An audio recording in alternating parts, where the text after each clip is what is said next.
माझ्या आयुष्याचा प्रत्येक क्षण जगण्यामध्ये विश्वास ठेवते। मी एक प्राथमिक शिक्षिका आहे, पण माझं ध्येय आहे की मी एक सेल टॅक्स इन्स्पेक्टर बनेन। पण मला अजून खूप शिकायचं आहे आणि MPSC थ्रू एक क्लास 1 ऑफिसर बनायचं आहे।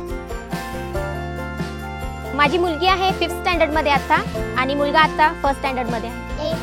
एकटी घाबरलीस ना वाटलंच होतं म्हणून नसतं सोडून तुला लांब गेलो नाही ना ना ना ना ना ना। माझ्या दोन्ही मुलांना मला चांगलं शिक्षण द्यायचं आहे, आणखी जगातल्या सर्व चांगल्या गोष्टी मिळवून द्यायच्या।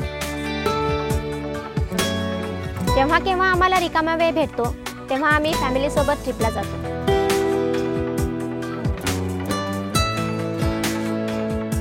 खूप सारी कामं करायची आहेत, पण पुरेसा वेळ नाहीये।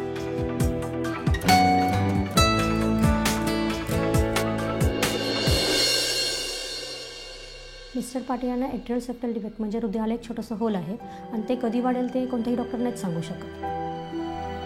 अजूनही मला चालत असताना किंवा वजनदार वस्तू एखादी उचलत असताना मला अजूनही त्रास होतो। माझ्या मिस्टरांच्या हार्टला होल असल्यामुळे मला बऱ्याच गोष्टी त्यांना अगदी स्पष्टपणे सांगू शकत नाही। मी हे कळणं म्हणजे माझ्यावरती खूप मोठं संकट कोसळल्यासारखंच होतं। एक भयावह स्थितीच होती माझी खरं म्हणजे। मिस्टरांचं जर ऑपरेशन करायचं झालं तर आता मला तेवढा पुरेसा पैसा माझ्याकडे नाहीये आणि मला सुद्धा अल्सरचा प्रॉब्लेम आहे। आता आयुष्यात एवढे धक्के घेतलेत की त्यातून मी स्वतःला सावरायला शिकले, त्यामुळे माझा प्रत्येक गोष्टीकडे बघण्याचा ॲटिट्यूड अगदी पॉझिटिव्ह झाला।